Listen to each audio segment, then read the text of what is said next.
Ayan, oh. Meron nga dito.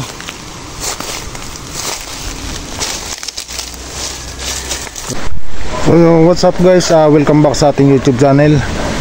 Nandito po tayo ngayon sa tabi ng ilog, tsaka may mga kahoy-kahoy. So, yon, panibagong share na naman po ng video. At ang gagawin po natin sa video na to ay maghahanap po tayo ng bahay po ng bubuyog. Yung pong binutas po na bahay ng bubuyog. Kung may makikita po tayo na bahay ng bubuyog dito sa ating gawi, yan, dito po sa ating likuran, yan, makikita nyo po. Maghahanap po tayo ng bahay ng bubuyog kasi napakaganda po yung pampaswerte, yung bahay po ng bubuyog, pampaswerte po sa sugal saka po negosyo. So kailangan lang kung makita natin yung pong bahay po ng bubuyog na lampasan. So kung naririnig nyo rin ang ganitong kwento na tungkol sa mga maswerteng bagay na nandito sa binigay ng kalikasan, so ito na yung video na hinahanap mo. So tara at samahan mo ko at maghanap tayo, baka sakaling makita tayo mga ganong bagay na binigay ng kalikasan. So sana swertehin tayo na makakita tayo ng bahay po ng bubuyog. So tara at samahan nyo ako.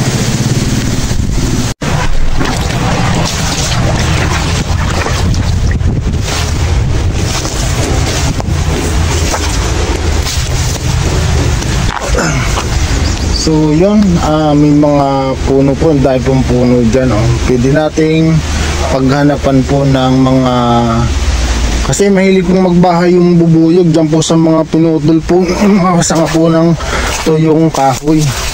So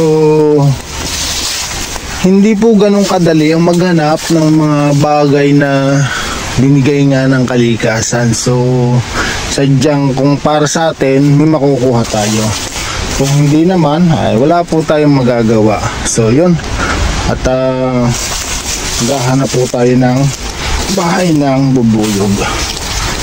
So sana meron. Yan, medyo masukal.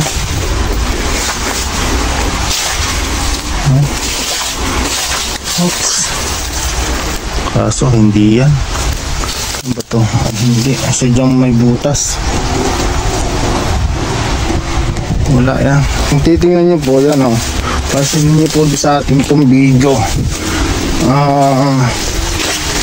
niigot po natin yung mga sanga-sanga po ng kahoy kung may mga butas, kaso parang wala.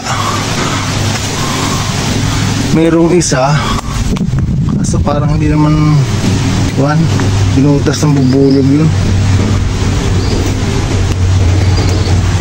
Yan.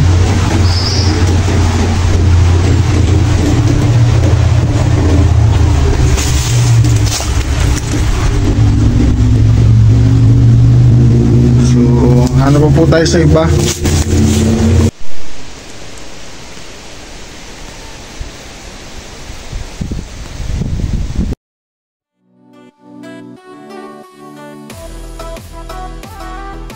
So yun, talagang hindi po madali ang ating pong ginagawa.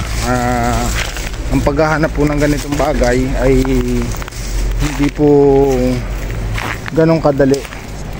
Kasi yun ay may mga sandali po talaga na kahit hindi mo hinahanap, kusa mo nang nakikita. Pero kung sasadyain mo, talagang parang napakahirap mangyari. Tutulad ng ating ginagawa, parang wala tayong makita kahit na naghahanap tayo. Samantalang pagka hindi tayo naghahanap, kusang binibigay sa atin ng kalikasan. So dito po sa lugar na to ay medyo napaka sukal o napakagubat. Madaming puno pero wala kang basta agad makikita na ito yung kahoy na kagaya ng hinahanap natin.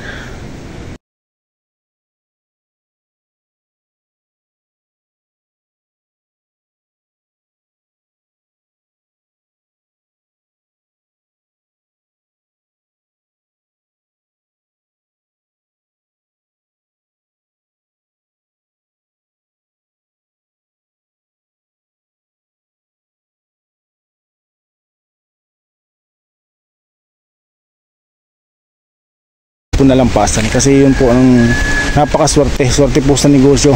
Yung po bang tagusan sa kabila, yung pong parang ika nga ipagkakamali ng bubuyog na ginawa. Kasi pag nagbahay po yung bubuyog pag binutas niya po yung kahoy, papasok po. Ibig sabihin papasok po sa loob, hindi po yung lampas talaga.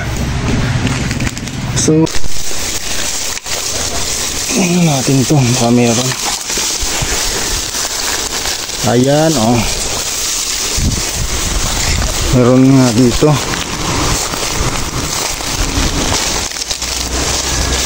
So yan, napapakita ko sa inyo kung anong itsura ginawa ng bubuyog. Ayun, oh. May pinagwa na siya, mayroon na siyang entrada.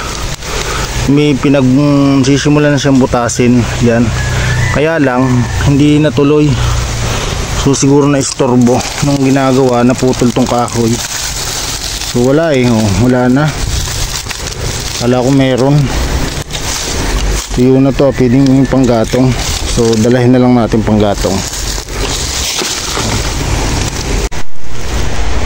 So talaga kahit na anong sikap ng ating paghahanap, hindi ganun kadali makakita ng bahay ng bubuyog, yung pinagbahayan. So nakakita tayo, hindi naman tinuloy ng bubuyog yung ginagawa niyang bahay, ng kanyang butas. So wala din. Daming to yung sanga, pero wala tayong nakikita kahit isa na may marking ng pinagbutasan. Wala. Ayun,